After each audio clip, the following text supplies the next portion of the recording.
Okay, so let's unpack this. We're doing a deep dive today into, well, a bit of an unexpected frontrunner in the Canadian economic landscape, Montreal. Right. And our sources, we've got a stack of economic reports, government forecasts.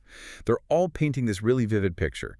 A city that's positioned to be the clear growth leader among major Canadian cities in 2026. And this isn't just about, bouncing back from a few tough years. That's the crucial distinction. Yeah. Mhm.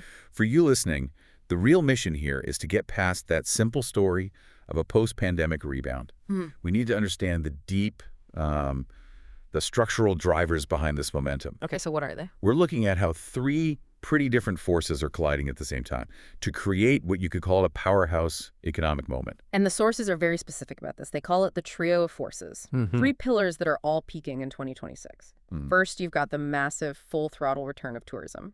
Second, these huge multi-billion-dollar infrastructure projects. The scale is just Yeah, enormous. it is. And third, the promise of really significant productivity gains, which is largely driven by Montreal's role as, a global AI hub. And that mix is what makes this so interesting. You've got a traditional industry like tourism, you've got physical concrete being poured, and then this abstract digital intelligence. Right. Understanding the synergy and, importantly, the conflict between those three.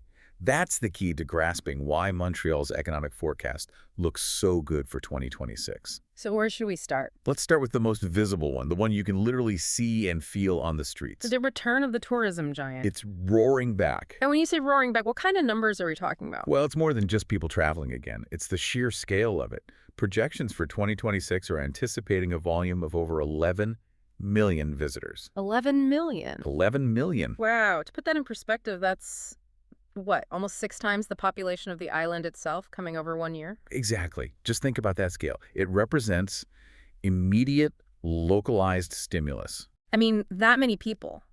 They all need places to stay, restaurant tables, things to buy. It's just cash flowing directly onto the streets. Absolutely. And you see the hard data for this everywhere.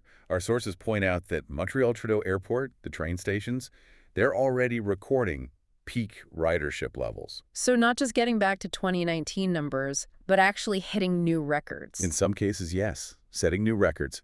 The flow of people is basically back at max capacity. So with all those visitors, where does that impact show up first in the city itself? Well, the urban landscape gets hit in two kind of opposing ways.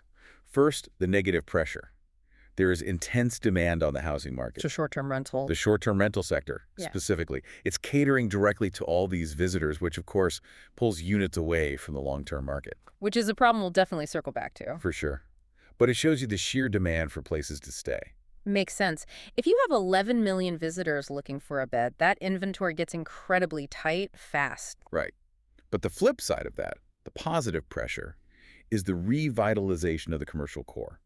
This steady stream of visitor spending directly supports local businesses, especially downtown and in Old Montreal. So shops, restaurants, galleries. All of it. The reports are clear that commercial vacancy rates in those areas are shrinking. A lot. The tourism recovery is basically acting as this powerful, immediate economic stabilizer for the urban core. It's absorbing space that might have sat empty otherwise. That's a fascinating dual role. It's a source of revenue, but it's also a force that's physically reshaping commercial real estate. But as you said, this is the visible engine. The sources seem clear that the true long-term engine is something less visible. Productivity gains. Right. That's it. The tourism cash is great for right now, but for sustainable long-term growth, you need something deeper.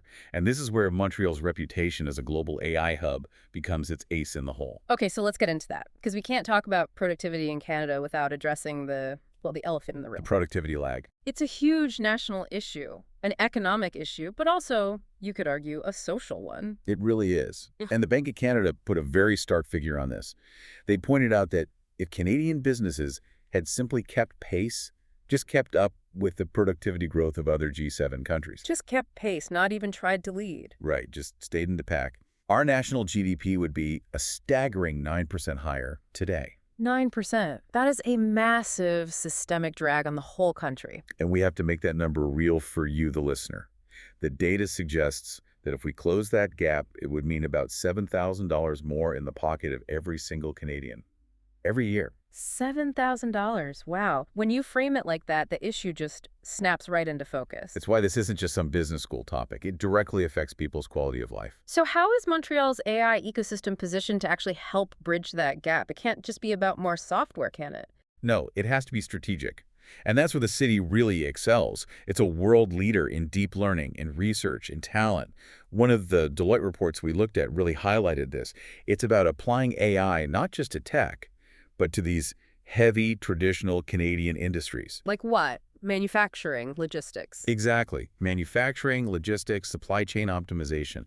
So you're talking about using machine learning to, say, predict when a machine on a factory floor is going to fail or to optimize global shipping routes. Precisely. That's the core mechanism. It lets companies do more with less, sure, but it's really about optimizing these huge, complex systems at a scale and speed a human just can't match. That's where you find that missing 9%. That's how you generate it. It's the exponential gain you get from deep AI integration. Okay, so that's the promise, but how does this tech shift translate back to the physical city? What does it do to, say, office real estate? It transforms it. Mm. But interestingly, it doesn't seem to diminish the demand for it. You'd think automation would lead to downsizing. You would, but what we're seeing is that the demand for office space has remained pretty sustained, and it's driven by the very companies leading this AI surge.